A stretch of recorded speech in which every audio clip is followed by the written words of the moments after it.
Pour la 4e année consécutive, mes parents ont fait comme si mon anniversaire n'existait pas, puis ont publié des photos de la nouvelle moto de ma sœur. J'ai coupé les ponts ce soir-là, et ce qui a suivi a choqué tout le monde. Je m'appelle Annette. J'ai 25 ans, et ceci est l'histoire de comment des années de négligence de la part de ma famille ont conduit à la vengeance la plus spectaculaire que je n'ai jamais planifiée. En grandissant, j'étais ce qu'on pourrait appeler l'enfant invisible. Ma sœur cadette, Emma, était l'enfant prodige, capitaine de l'équipe de football, excellente élève, reine du bal de fin d'année, la totale.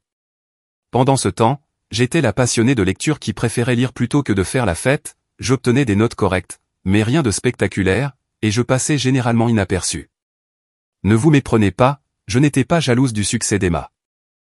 Ce qui me faisait mal, c'était la façon dont mes parents, Linda et Mark, semblaient oublier mon existence dès qu'elle accomplissait quelque chose. L'histoire des anniversaires a commencé quand j'ai eu 21 ans. Emma venait d'être acceptée dans l'université de ses rêves avec une bourse complète de football. Mon anniversaire tombait 2 jours après l'arrivée de sa lettre d'acceptation. Je suis rentré de mon travail à temps partiel à la librairie du campus, m'attendant peut-être à une petite célébration. Rien d'extravagant, juste une reconnaissance que c'était mon jour. Au lieu de cela, je suis entré dans une maison pleine d'amis d'Emma, célébrant sa réussite. Il y avait une bannière, un gâteau sur lequel était écrit « Félicitations, Emma » et mes parents rayonnaient en prenant des photos. Je suis resté dans l'embrasure de la porte, tenant mon sac à dos, regardant ma famille célébrer tout, sauf le fait que leur autre fille venait d'avoir 21 ans.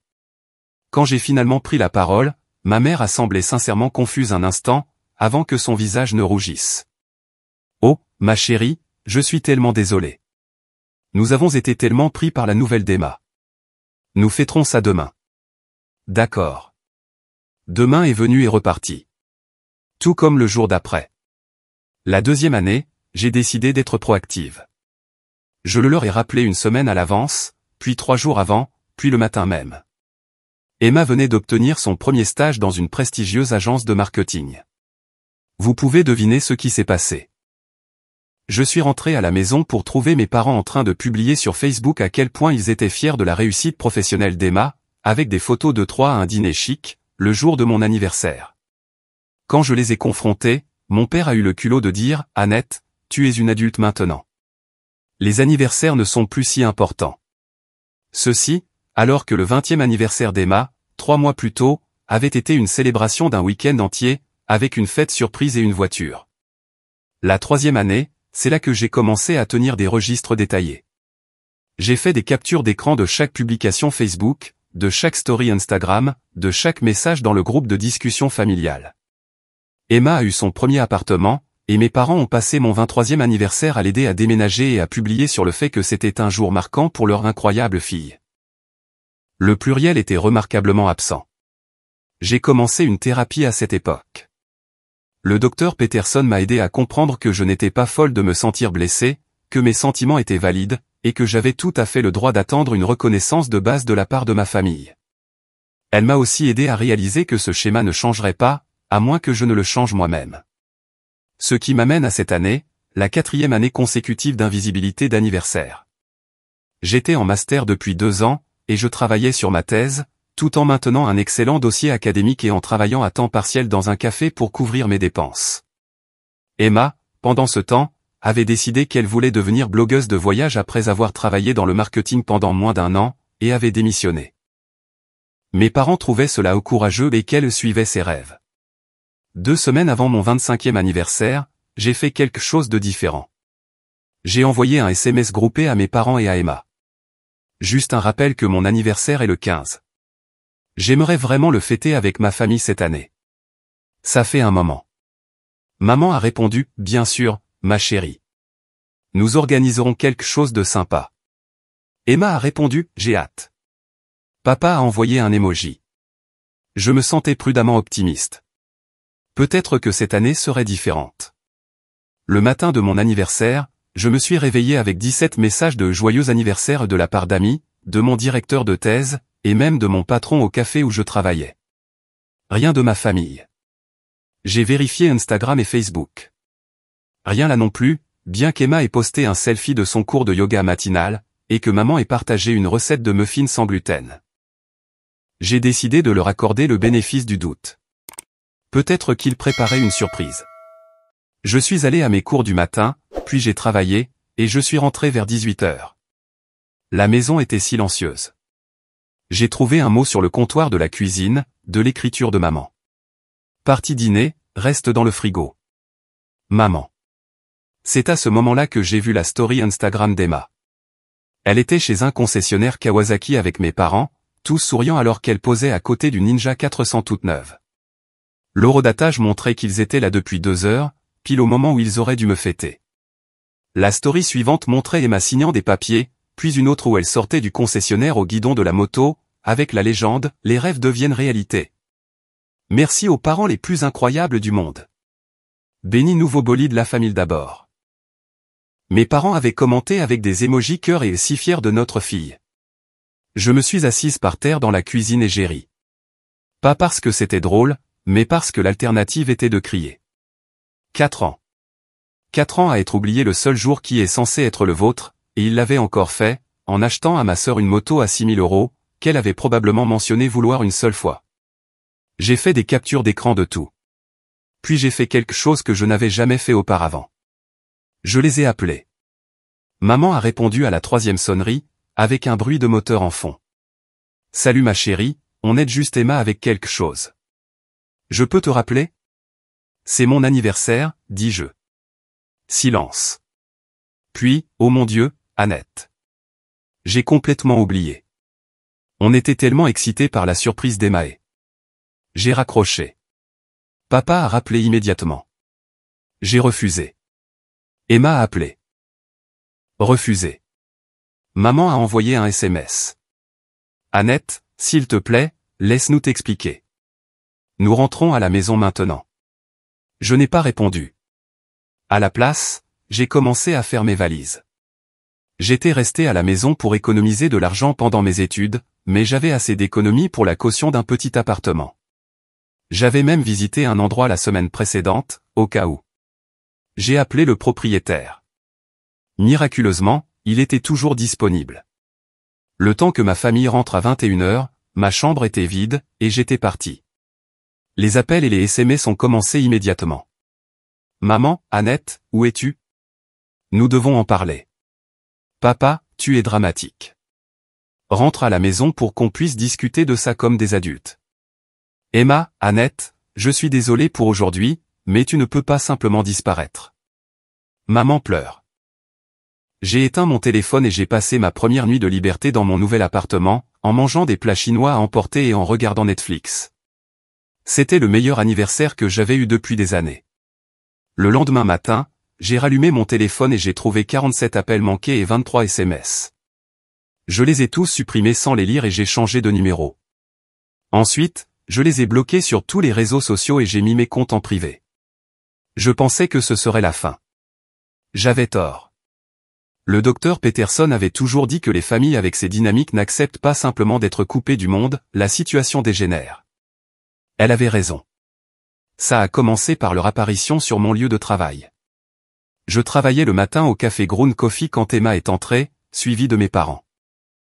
J'étais derrière le comptoir, piégé. Annette, ça a assez duré, a dit papa, s'approchant de la caisse comme un client. Tu dois rentrer à la maison pour qu'on puisse arranger ça. C'est mon lieu de travail, dis-je doucement. S'il vous plaît, partez. Nous sommes ta famille. La voix de maman devenait plus forte. Tu ne peux pas simplement nous couper de ta vie pour un malentendu. Mon manager, Kevin, a jeté un œil depuis l'arrière-boutique. Il avait remarqué ma détresse et est venu voir. Est-ce que tout va bien ici? Nous sommes sa famille, a dit Emma, usant de son charme. Il y a eu un petit différend familial, et nous voulons juste lui parler. Kevin m'a regardé. Annette, veux-tu parler à ces personnes? Non, dis-je. J'aimerais qu'ils partent. Kevin a hoché la tête. Je vais devoir vous demander de partir. C'est un lieu de commerce. Le visage de papa est devenu rouge. C'est ridicule. Annette, arrête d'être puérile et parle-nous. Monsieur, je ne le demanderai pas une deuxième fois, a dit fermement Kevin.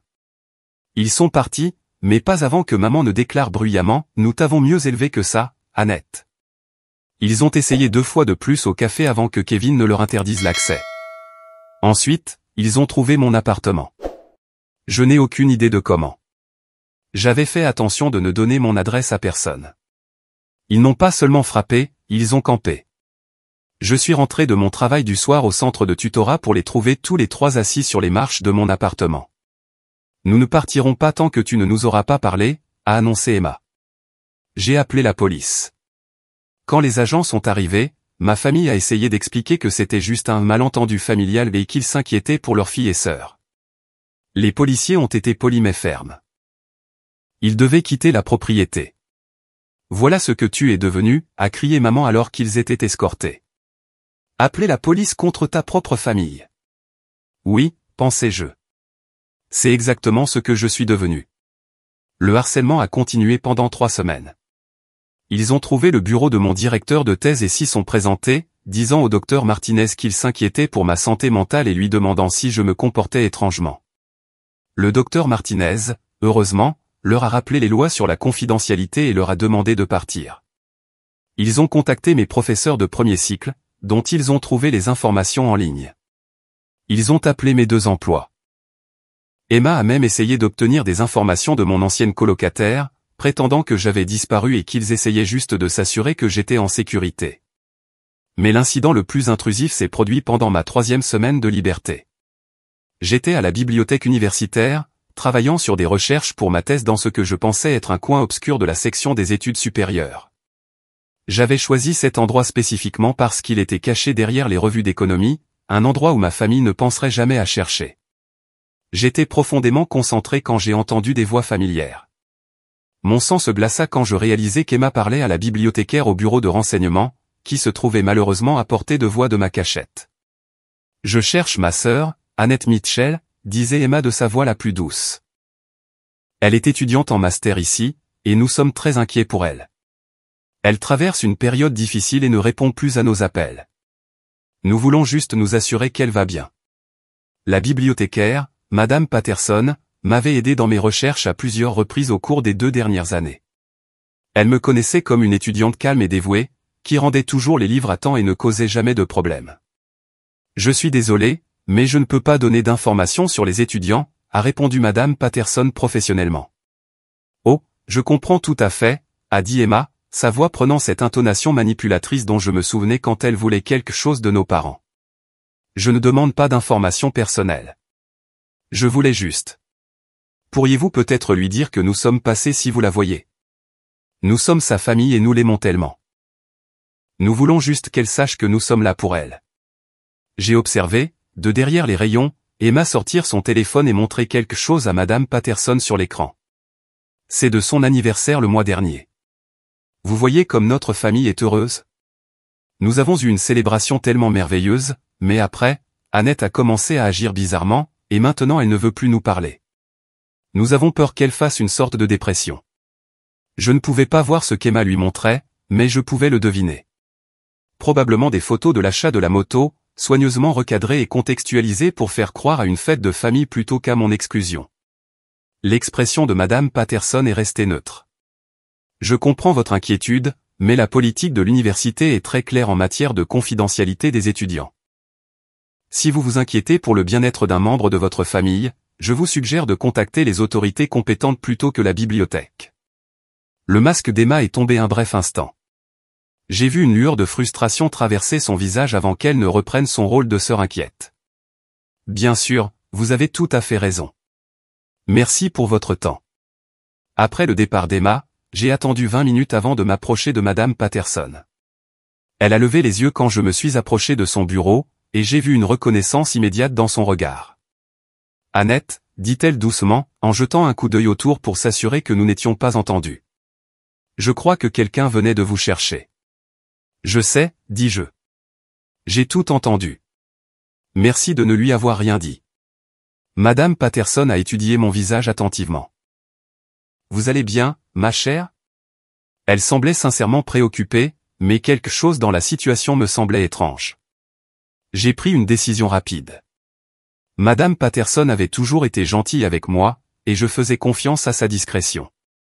Sans entrer dans les détails, je ne suis pas en contact avec ma famille en ce moment, pour de très bonnes raisons. Ils se sont présentés à mon travail et à mon appartement, et maintenant, apparemment, ici. Je suis en sécurité. Je ne fais pas de dépression, et je ne veux pas qu'ils sachent où me trouver. Elle a hoché la tête lentement. Je travaille dans des universités depuis 30 ans, Annette. J'ai déjà vu des dynamiques familiales qui n'étaient pas saines. Y a-t-il quelque chose que la bibliothèque puisse faire pour aider? Nous pouvons signaler votre dossier d'étudiante pour empêcher quiconque d'obtenir des informations sur vous, y compris vos horaires de cours ou vos lieux d'études. Ce serait incroyable, dis-je, sentant une vague de soulagement. C'est fait. Et Annette, si quelqu'un d'autre vient vous chercher, ils recevront la même réponse que votre sœur. La confidentialité des étudiants est quelque chose que nous prenons très au sérieux ici. Cette interaction m'a fait réaliser à quel point la campagne de ma famille devenait insidieuse. Ils ne se contentaient pas de me harceler directement. Ils passaient systématiquement en revue chaque aspect de ma vie, essayant de créer un récit selon lequel j'étais instable et qu'ils étaient les membres de la famille inquiets essayant d'aider. Cela m'a aussi fait comprendre à quel point Emma pouvait être efficace quand elle voulait quelque chose. Si je n'avais pas entendu la conversation moi-même, si Madame Patterson avait été quelqu'un de plus susceptible à la manipulation émotionnelle, Emma aurait pu obtenir des informations sur mon emploi du temps, mes recherches, ou mes endroits d'études préférés. L'incident m'a incité à contacter le docteur Peterson pour une séance d'urgence.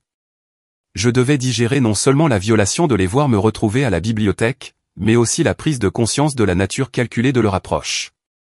Ce que vous décrivez ressemble à une campagne coordonnée, a dit le docteur Peterson lorsque je lui ai raconté l'incident de la bibliothèque. Ils ne réagissent pas seulement émotionnellement à votre absence. Ils essaient stratégiquement de saper votre indépendance et de justifier leur intrusion dans votre vie. Elle m'a aidé à comprendre que cette escalade était en fait prévisible. Quand quelqu'un se retire d'un système familial dysfonctionnel, le système n'accepte pas simplement le changement. Il essaie généralement de ramener cette personne, souvent par des moyens de plus en plus spectaculaires.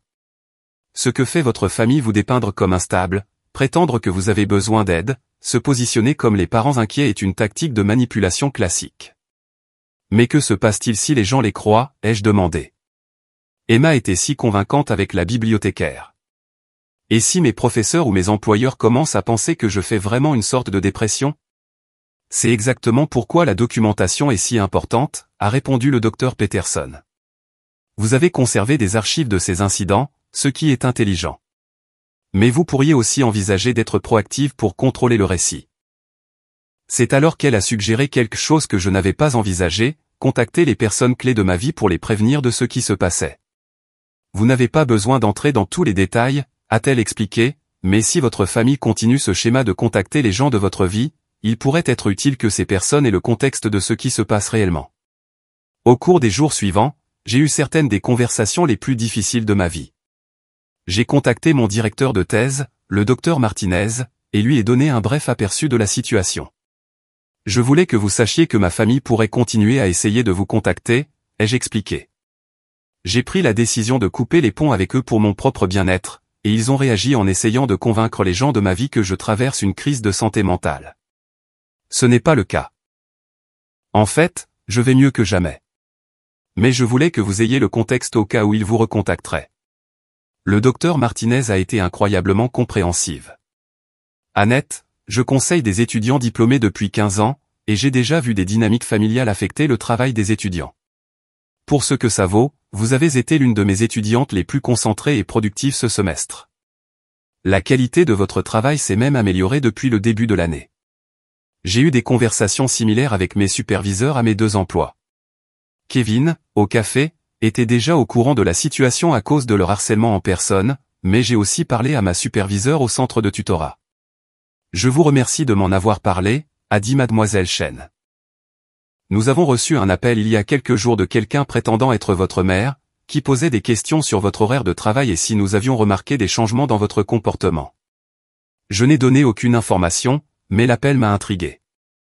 Le fait qu'ils aient aussi appelé le centre de tutorat m'a fait réaliser que la portée de leur campagne était encore plus large que je ne le pensais. Ils contactaient systématiquement chaque aspect de ma vie, essayant de construire un dossier prouvant que j'étais instable. Mais leur persistance était sur le point de se retourner contre eux d'une manière qu'ils n'avaient jamais prévue. J'ai tout documenté et j'ai demandé une ordonnance de restriction. c'est là que les choses sont devenues vraiment intéressantes. 2 jours avant l'audience pour l'ordonnance de restriction, j'ai reçu un appel d'un numéro inconnu. Normalement, je n'aurais pas répondu, mais j'attendais un appel de la société de maintenance de mon appartement. Annette, ici Rebecca Chen. Je suis journaliste pour Channel 7 News. J'ai failli raccrocher. Comment avez-vous eu ce numéro? J'ai reçu une information sur une histoire vous impliquant, vous et votre famille. Quelqu'un nous a contactés en prétendant que vous répandiez de fausses accusations à leur sujet en ligne et que vous essayiez de nuire à leur réputation. Ils voulaient que nous enquêtions sur vos mensonges et que nous vous dénoncions pour avoir tenté de manipuler les gens avec une histoire larmoyante. Mon sang se glaça. De quoi parlez-vous exactement? Eh bien, j'ai commencé à enquêter sur leurs affirmations, mais en creusant, j'ai trouvé tout autre chose. Votre famille a contacté votre lieu de travail, votre école, vos professeurs, même votre propriétaire, prétendant que vous traversez une crise de santé mentale. Certaines de ces personnes étaient suffisamment préoccupées pour contacter les nouvelles locales, pensant qu'il pourrait y avoir un sujet sur les ressources en santé mentale pour les étudiants diplômés. Je suis resté silencieuse un long moment. Annette, je suis journaliste depuis 12 ans. Il ne s'agit pas de quelqu'un qui traverse une crise de santé mentale. C'est du harcèlement. Et quand j'ai commencé à regarder les publications sur les réseaux sociaux que votre famille faisait. Elle a fait une pause.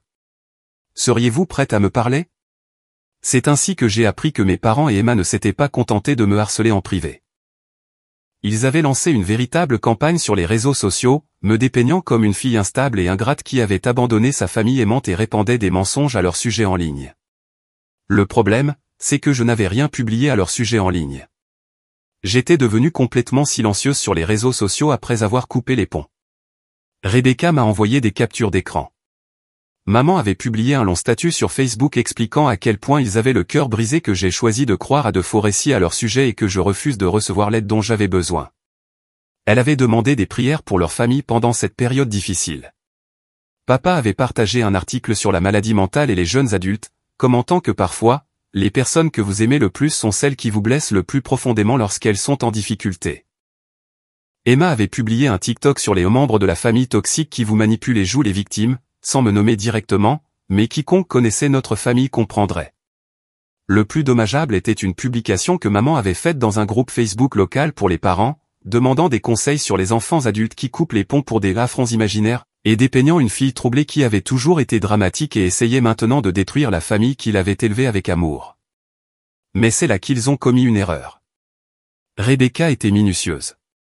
Elle a trouvé mes comptes de réseaux sociaux. Même s'ils étaient privés, elle pouvait voir que j'existais et quand j'avais publié pour la dernière fois, ce qui était des mois avant le début de leur campagne. Elle avait parlé à Kevin au café, qui avait confirmé leur harcèlement. Elle avait même parlé au docteur Peterson, qui ne pouvait pas discuter des détails en raison de la confidentialité, mais qui a confirmé que j'étais sa patiente et que j'étais une jeune femme très posée et articulée. Plus important encore, Rebecca avait trouvé les captures d'écran que j'avais prises au fil des ans de leurs publications d'anniversaire et de célébrations familiales qui m'excluaient. Annette, a dit Rebecca, je pense que votre famille a essayé de devancer une histoire qu'ils craignaient que vous ne racontiez, mais ils l'ont racontée en premier, et ils l'ont mal racontée. Aimeriez-vous raconter la véritable histoire? J'ai pensé aux mots du docteur Peterson sur la reprise en main de mon récit. Oui, dis-je. J'aimerais bien. Le reportage a été diffusé un jeudi soir. Ce n'était pas le sujet principal, mais il était bien en évidence, le boycott d'anniversaire de 4 ans d'une étudiante locale mène à une campagne de harcèlement familial. Rebecca avait fait ses devoirs. Elle a trouvé le parfait équilibre entre les faits et l'impact émotionnel. Le reportage montrait les captures d'écran des célébrations d'anniversaire d'Emma à côté des publications Facebook de mes parents le jour de mes anniversaires. Le contraste était saisissant et accablant. Elle avait interviewé Kevin sur le harcèlement à mon travail et avait inclus une déclaration de mon département universitaire confirmant la perturbation de mes études. Mais la partie la plus puissante a été lorsque Rebecca a demandé un commentaire à ma mère. Elle avait en fait accepté une interview filmée, pensant probablement qu'elle pourrait retourner le récit en leur faveur. Cela s'est retourné contre elle de façon spectaculaire. Nous aimons beaucoup Annette, avait dit maman, les larmes aux yeux. Nous sommes juste inquiets pour sa santé mentale. Elle a toujours été sensible, et elle a monté en épingle quelques anniversaires oubliés. Selon notre enquête, l'anniversaire d'Annette a été oublié 4 années de suite, y compris cette année où vous avez acheté une moto pour votre autre fille le jour de l'anniversaire d'Annette, avait répondu Rebecca. Comment répondez-vous à la documentation fournie par Annette montrant des schémas d'exclusion constants? Chaque famille traverse des moments difficiles, avait répondu maman. Annette fait passer ça pour pire que ça ne l'était. Nous l'avons célébré de nombreuses fois. Pouvez-vous fournir une documentation des célébrations d'anniversaire pour Annette au cours des 4 dernières années? Le silence à l'antenne était dévastateur. L'histoire est devenue virale localement, puis régionalement, puis nationalement. Birthday Boycott est devenu une tendance sur TikTok. Les captures d'écran que Rebecca avait montrées ont été partagées des milliers de fois. Quelqu'un a même créé une vidéo de comparaison côte à côte montrant les célébrations élaborées d'Emma à côté du silence complet de mes parents sur les réseaux sociaux le jour de mes anniversaires. La viralité de l'histoire a créé des complications inattendues dans ma vie quotidienne. Dans les 48 heures suivant la diffusion du reportage, mes comptes de réseaux sociaux ont été inondés de demandes d'amis et de messages d'inconnus. Même si mes comptes étaient privés, les gens trouvaient des moyens de me contacter via LinkedIn, des amis communs, et même les formulaires de contact sur les sites web où j'avais auparavant donné des cours particuliers. Je recevais des centaines de notifications par jour de personnes partageant leurs propres histoires de famille, offrant leur soutien, ou simplement exprimant leur indignation en mon nom. La plupart des messages étaient encourageants, mais le volume était écrasant. On me reconnaissait en public. La première fois que c'est arrivé, j'étais à l'épicerie quand une femme m'a approché dans le rayon des céréales. « Excusez-moi, êtes-vous Annette de l'article sur les anniversaires ?» Je me suis figé, ne sachant pas comment répondre. Une partie de moi voulait le nier pour préserver ma vie privée, mais une autre partie était curieuse de savoir ce qu'elle voulait dire. « Oui, dis-je prudemment. » Ses yeux se remplirent de larmes. « Je voulais juste vous remercier d'avoir parlé. Mes parents m'ont fait quelque chose de similaire pas pour les anniversaires, mais ils ont constamment choisi mon frère plutôt que moi pour tout. J'ai coupé les ponts il y a 5 ans, et je me suis remise en question depuis, me demandant si je n'exagérais pas. Voir votre histoire, voir la documentation que vous avez fournie, m'a aidé à réaliser que je n'étais pas folle. » Elle a tendu la main et a serré la mienne. « Vous m'avez donné la permission d'arrêter de douter de moi. » Cette interaction s'est répétée des dizaines de fois au cours des semaines suivantes. Au café, à l'université, même à la poste, les gens continuaient de m'approcher avec leurs propres histoires de négligence familiale et de validation que mon expérience résonnait en eux. Mais toute l'attention n'était pas positive. Environ une semaine après la diffusion du reportage, j'ai commencé à recevoir aussi des messages négatifs. La plupart provenaient de personnes défendant les valeurs familiales et me critiquant pour avoir lavé mon linge sale en public ou pour être ingrate envers des parents qui ont fait de leur mieux. Le pire a été un message vocal laissé sur mon téléphone professionnel au centre de tutorat. « Tu es une enfant gâtée qui a détruit ta famille pour quelques anniversaires manqués. Tes parents auraient dû te couper les vivres il y a des années au lieu de gaspiller leur argent pour une fille ingrate. Les gens comme toi sont le problème de cette génération. » Kevin, au café, a reçu des appels similaires, avec des gens exigeant qu'il me licencie pour être une destructrice de famille et mauvaise pour les affaires. Heureusement, Kevin a vu l'ironie dans le fait que des étrangers le harcelaient à propos du harcèlement présumé de ma famille envers moi, et il a refusé de se laisser intimider. L'attention négative m'a fait douter de ma décision de rendre mon histoire publique. Lors d'une journée particulièrement difficile, où j'avais reçu une douzaine de messages haineux, j'ai appelé le docteur Peterson en larmes. « Je me demande si j'ai fait une erreur, lui ai-je dit. Peut-être que j'aurais dû rester silencieuse et gérer ça en privé. Maintenant, des inconnus sur Internet m'insultent, et j'ai l'impression d'avoir tout aggravé. » Annette, a dit doucement le docteur Peterson, les personnes qui vous critiquent en disent plus sur elles-mêmes que sur vous. Quiconque peut regarder 4 ans d'exclusion d'anniversaire documentés et vous traiter de gâté pour en avoir été blessé est quelqu'un qui, soit n'a pas examiné ses propres dynamiques familiales, soit défend son propre comportement problématique. Elle m'a aidé à comprendre que les réponses négatives validaient en fait l'importance de s'exprimer. La raison pour laquelle votre histoire déclenche des réactions si fortes, c'est parce qu'elle oblige les gens à affronter des vérités inconfortables sur les dynamiques familiales. Les personnes en colère contre vous ne sont pas vraiment en colère contre vous. Elles sont en colère de voir leur vision du monde remise en question. Mais le docteur Peterson m'a aussi aidé à fixer des limites autour de cette attention. Nous avons travaillé sur des stratégies pour gérer la réponse écrasante, notamment en créant des comptes de messagerie distincts pour les contacts liés à l'histoire et en créant des scénarios pour répondre lorsque les gens m'approchaient en public. Plus important encore, elle m'a aidé à me concentrer sur la raison pour laquelle j'avais choisi de raconter mon histoire en premier lieu. Vous n'avez pas rendu votre histoire publique par vengeance, m'a-t-elle rappelé. Vous l'avez fait pour reprendre le contrôle de votre récit et pour empêcher votre famille de contrôler l'histoire de qui vous êtes. Le fait que votre histoire aide d'autres personnes est un bonus, mais ce n'était pas l'objectif principal. L'attention en ligne a également révélé quelque chose d'intéressant sur la réaction d'Emma à la situation. Alors que mes parents s'étaient largement tus sur les réseaux sociaux après la diffusion du reportage, Emma semblait incapable de résister à l'envie de participer à la conversation en ligne. Je ne suivais pas directement ses comptes, mais des amis m'ont envoyé des captures d'écran de publications qu'elle avait faites sur Instagram et TikTok, qui semblaient conçues pour susciter la sympathie sans aborder directement la situation.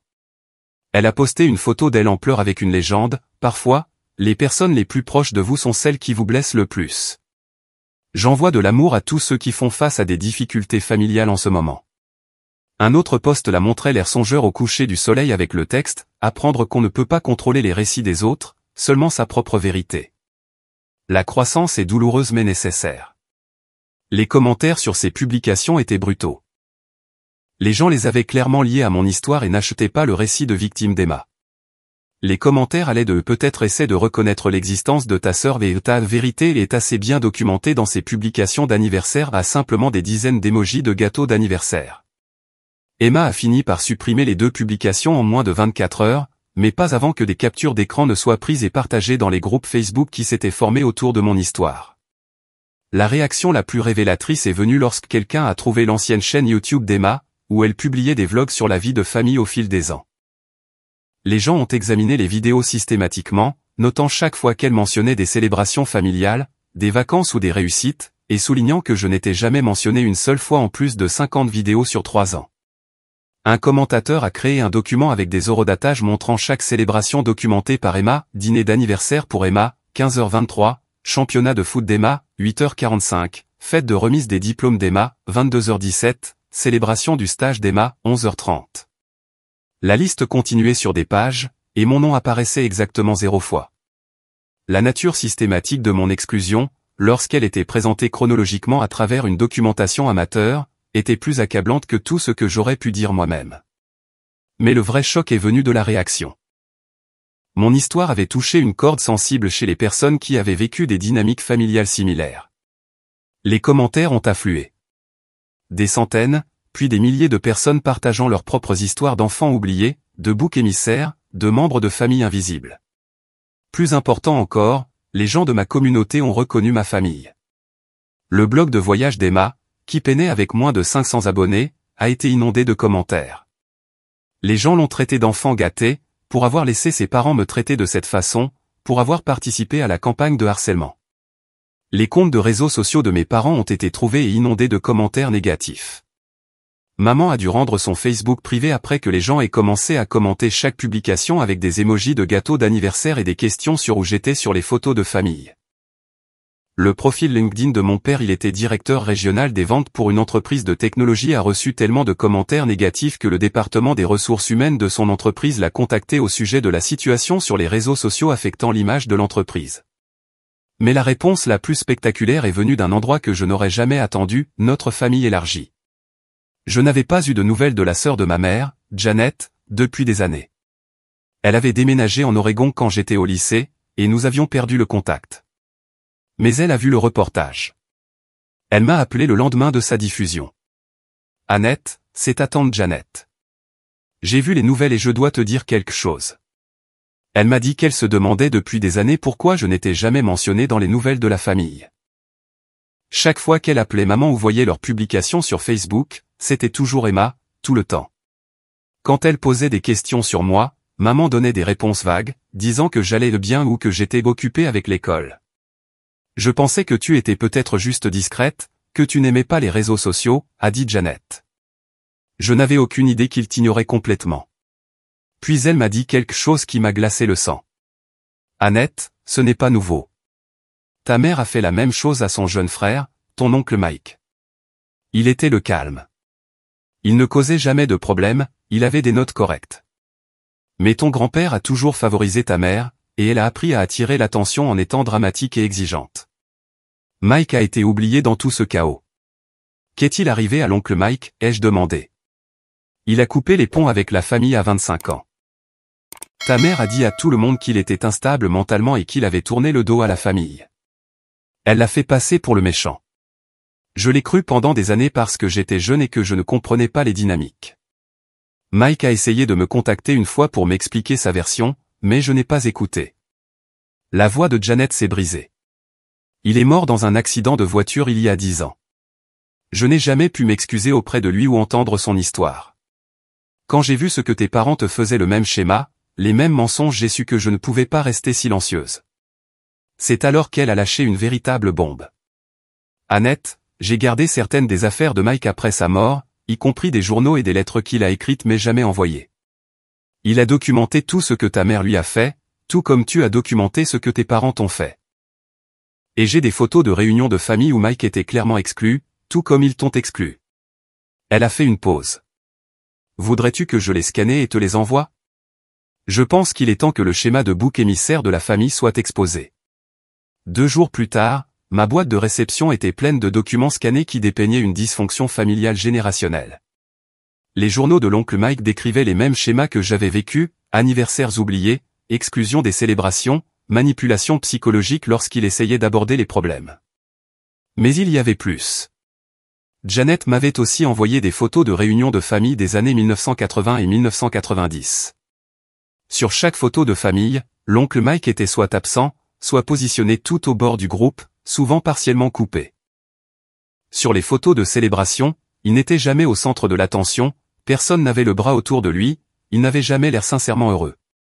C'était comme regarder ma propre enfance à travers un prisme différent. J'ai tout transmis à Rebecca, qui travaillait déjà sur un reportage de suivi sur la réaction du public à la première histoire. Cette nouvelle information a transformé le sujet en quelque chose de beaucoup plus grand. Le deuxième reportage a été diffusé la semaine suivante, le schéma de bouc émissaire d'une famille s'étend sur plusieurs générations, les journaux d'un oncle décédé révèlent un traitement similaire.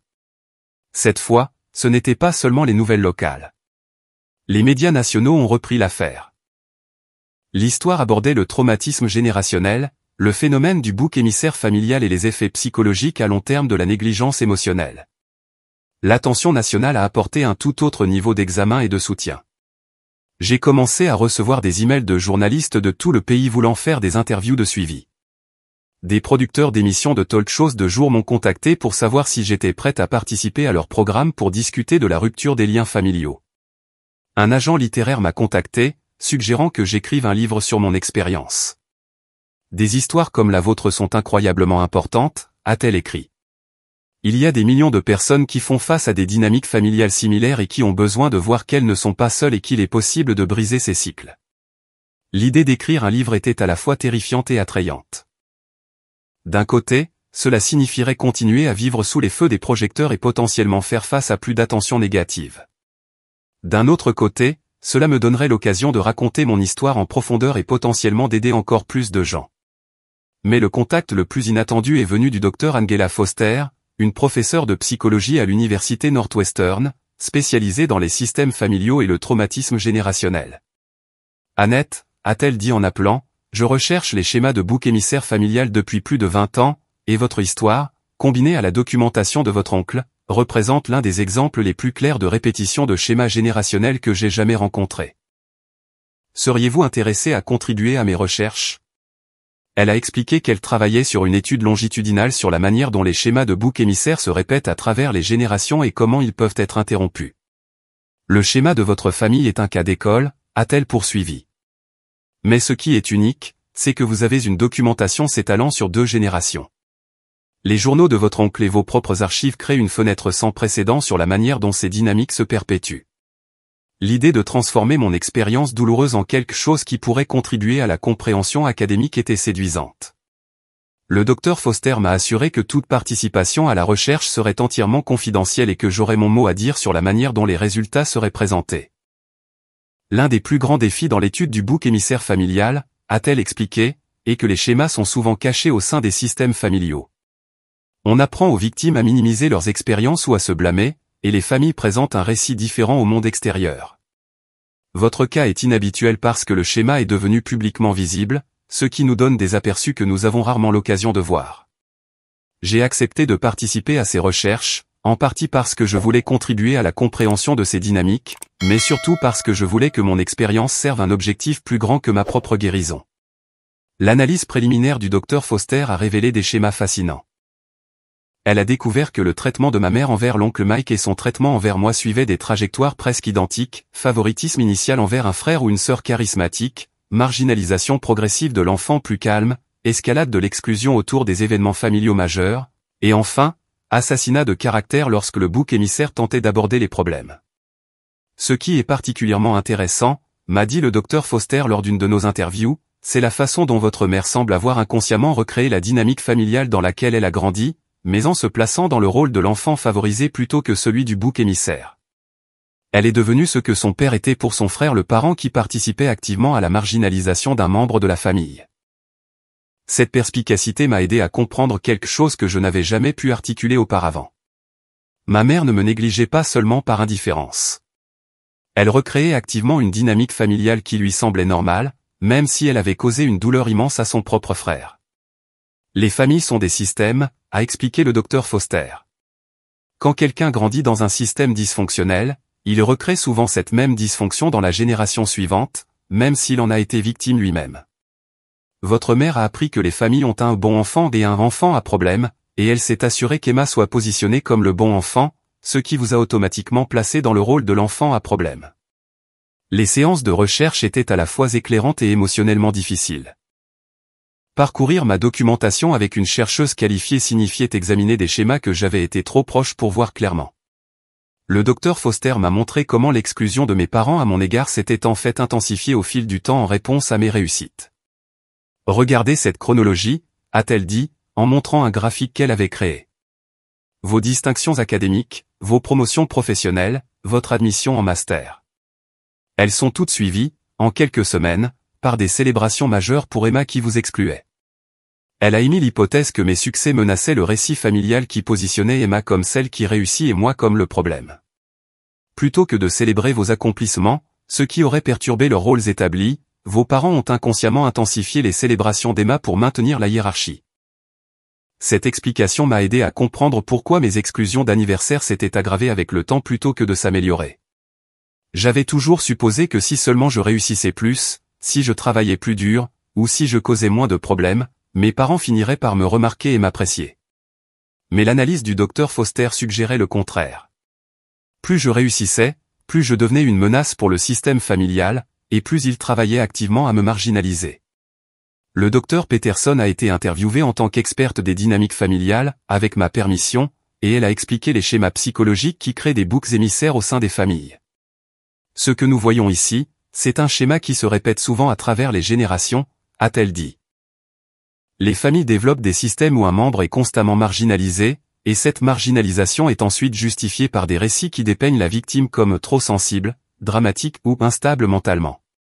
Ces schémas ne nuisent pas seulement à la victime immédiate, ils affectent l'ensemble du système familial. La réaction a été écrasante. Mon histoire est devenue une référence pour les discussions sur le traumatisme familial et le mythe du aimer c'est ta famille comme justification de l'abus. Mais plus concrètement, l'attention a eu des conséquences réelles pour mes parents. L'entreprise de mon père, déjà préoccupée par l'attention sur les réseaux sociaux, l'a mis en congé administratif pendant qu'elle évaluait la situation. Apparemment, plusieurs clients importants avaient vu les reportages et avaient exprimé des inquiétudes à l'idée de travailler avec quelqu'un dépeint comme émotionnellement abusif. Maman a perdu 2 contrats de marketing en freelance après que des clients aient vu son nom associé à l'histoire. Le sponsor du blog de voyage d'Emma l'a laissé tomber, citant la publicité négative et les préoccupations d'image de marque. Le harcèlement a cessé complètement. Mais la réponse la plus satisfaisante est venue de personnes dont je ne m'attendais jamais à avoir de nouvelles. Ma professeure d'anglais du lycée, Madame Rodriguez, m'a contacté via LinkedIn. Elle avait vu l'histoire et se souvenait de moi comme d'une élève brillante et calme qui semblait porter un lourd fardeau. Elle m'a dit qu'elle s'était toujours demandé pourquoi mes parents ne venaient jamais aux cérémonies de remise de prix quand je gagnais des distinctions académiques, alors qu'ils étaient au premier rang pour chaque match de football d'Emma. 3 de mes amis de l'université m'ont envoyé un message pour me dire qu'ils avaient toujours pensé que ma dynamique familiale semblait étrange, mais qu'ils n'avaient pas voulu dire quoi que ce soit. Ils ont partagé des souvenirs spécifiques de moments où ma famille m'avait exclu de conversation ou de célébration, des moments que j'avais oubliés ou que je m'étais convaincu d'être normaux. Même des gens de mon programme de master actuel m'ont contacté. Des camarades de classe m'ont dit qu'ils avaient remarqué que je ne parlais jamais de ma famille et s'étaient demandé si quelque chose n'allait pas. La validation était écrasante et curative d'une manière que je n'avais pas prévue. Mais peut-être que la réponse la plus significative est venue d'autres enfants oubliés. J'ai reçu des centaines de mails et de messages de personnes partageant leurs propres histoires, des personnes qui avaient vécu des boycotts d'anniversaires similaires, une exclusion des célébrations familiales, ou qui avaient été dépeintes comme l'enfant à problème lorsqu'elles tentaient d'aborder des griefs légitimes. Beaucoup d'entre eux ont dit que mon histoire leur avait donné la permission de reconnaître leurs propres expériences et de fixer leurs propres limites. J'ai créé un groupe Facebook privé appelé Membres de famille oubliées et qui compte maintenant plus de 3000 membres. C'est devenu un réseau de soutien pour les personnes confrontées au phénomène de bouc émissaire familial, et plusieurs professionnels de la santé mentale s'y sont joints comme ressources. Quant à ma famille, ils ont tenté une dernière tactique de manipulation. 3 semaines après la diffusion du deuxième reportage, j'ai reçu une lettre recommandée d'un cabinet d'avocats. Mes parents menaçaient de me poursuivre en justice pour diffamation et infliction intentionnelle de détresse émotionnelle, affirmant que j'avais détruit leur réputation avec de fausses accusations. J'ai transmis la lettre à l'avocate que Rebecca m'avait recommandée, une spécialiste du droit des médias qui m'avait offert son aide à titre gracieux après avoir vu mon histoire. Elle a ri en la lisant. Annette, ils ont documenté leur propre comportement, a-t-elle dit. Tout ce que vous avez partagé était soit vos propres expériences, soit une documentation qu'ils ont eux-mêmes publiée sur les réseaux sociaux. La vérité est une défense absolue contre la diffamation. De plus, la campagne de harcèlement qu'ils ont lancée contre vous est en fait un motif pour que vous les poursuiviez en justice. Elle a envoyé une lettre de réponse soulignant que non seulement ils n'avaient aucune chance de gagner, mais que leur campagne de harcèlement était bien documentée et pourrait entraîner des poursuites pénales si elle continuait. Je n'ai plus jamais entendu parler de leur avocat. Cela fait 6 mois que j'ai coupé les ponts, et ma vie s'est complètement transformée. J'ai terminé ma thèse et j'ai été diplômé avec mention. Le stress de gérer la dysfonction familiale affectait mes performances académiques plus que je ne l'avais réalisé. Sans cette charge émotionnelle constante, ma concentration et ma productivité ont considérablement augmenté. J'ai obtenu un poste à temps plein de coordinatrice de recherche à l'université, avec d'excellents avantages et la possibilité de poursuivre mon doctorat si je le souhaite. Je sors avec quelqu'un maintenant, un autre étudiant en master nommé Alex, que j'ai rencontré dans le groupe de soutien. Il travaille sur son propre traumatisme familial, et nous nous comprenons d'une manière que je n'aurais jamais cru possible. Plus important encore, j'ai appris à quoi ressemblent des relations saines. Le groupe de soutien est devenu comme une famille choisie. Nous célébrons les anniversaires, les réussites et les étapes importantes les uns des autres. J'ai appris ce que cela fait d'avoir des gens qui sont là pour vous, de manière constante. Mon 26e anniversaire était le mois dernier. Le groupe de soutien m'a organisé une fête surprise. Alex m'a fait un gâteau maison. Mon propriétaire, qui est devenu un ami après l'attention médiatique, m'a apporté des fleurs. Même Kevin du café est passé avec une carte. Pour la première fois depuis des années, je me suis senti sincèrement célébré. Quant à mes parents et Emma, ils ont lentement disparu de la scène publique. Papa a finalement repris le travail, mais a accepté une rétrogradation. La présence de maman sur les réseaux sociaux est minime maintenant. Elle a appris à ses dépens que jouer la victime publiquement peut se retourner contre soi de façon spectaculaire. Emma a déménagé dans un autre état, prétendant vouloir un nouveau départ pour son blog de voyage. Selon des amis communs, elle a eu du mal à reconstruire sa présence en ligne et a dû trouver un travail régulier. Je ne leur veux aucun mal, mais ils ne me manquent pas non plus. Le docteur Peterson m'a aidé à comprendre qu'aimer quelqu'un ne signifie pas accepter d'être maltraité par cette personne, et que parfois, la chose la plus saine à faire pour toutes les personnes impliquées est de partir. L'ordonnance de restriction est toujours en vigueur, bien qu'ils n'aient pas essayé de me contacter depuis la lettre de leur avocat. Je soupçonne qu'ils ont finalement compris que la situation qu'ils avaient créée était irréversible. Parfois, on me demande si je regrette d'avoir rendu mon histoire publique. La réponse est absolument non. Rendre mon histoire publique n'était pas une vengeance. C'était reprendre le contrôle de mon récit. Pendant des années, ils ont contrôlé l'histoire de notre famille, de qui j'étais, des raisons pour lesquelles nos relations étaient brisées. Ils m'ont dépeinte comme dramatique, instable, ingrate. Lorsqu'ils ont essayé de contrôler préventivement le récit en lançant leur campagne sur les réseaux sociaux, ils m'ont donné l'occasion de dire la vérité. Les conséquences auxquelles ils ont fait face n'étaient pas une punition que j'ai orchestrée. Elles étaient les résultats naturels de leurs propres actions exposées au regard du public. Le boycott d'anniversaire, la campagne de harcèlement, les tentatives de nuire à ma réputation à l'école et au travail, tout cela était leur choix. J'ai simplement cessé de les protéger des conséquences de ces choix. Le cadeau le plus inattendu de toute cette expérience a été d'apprendre que je ne suis pas seul. Les enfants oubliés sont partout. Nous n'en parlons simplement pas parce que nous avons été conditionnés à protéger le récit familial et à nous blâmer pour la dysfonction. Mais quand nous en parlons, quand nous cessons de porter les secrets de famille et commençons à dire notre vérité, nous découvrons que le problème n'a jamais été nous. Je suis toujours en thérapie, travaillant toujours sur les couches de traumatisme qui découlent d'une enfance d'exclusion systématique. Mais je le fais entouré de personnes qui m'apprécient, me célèbrent et sont là pour moi de manière constante. Mon prochain anniversaire sera ma deuxième fête d'anniversaire annuelle avec ma famille choisie. Je la planifie déjà, car j'ai appris que se célébrer soi-même n'est pas égoïste. C'est nécessaire. Et j'ai appris que parfois, la meilleure vengeance n'est pas la vengeance du tout. Parfois, c'est simplement de bien vivre, d'être aimé, et de refuser de porter plus longtemps la dysfonction des autres. Pour toute personne qui lit ceci et se reconnaît dans mon histoire, vous méritez mieux. Vous méritez d'être célébré. Vous méritez des relations où vous n'avez pas à prouver constamment votre valeur. Et si votre famille ne peut pas vous offrir cela, vous avez le droit de trouver des personnes qui le feront.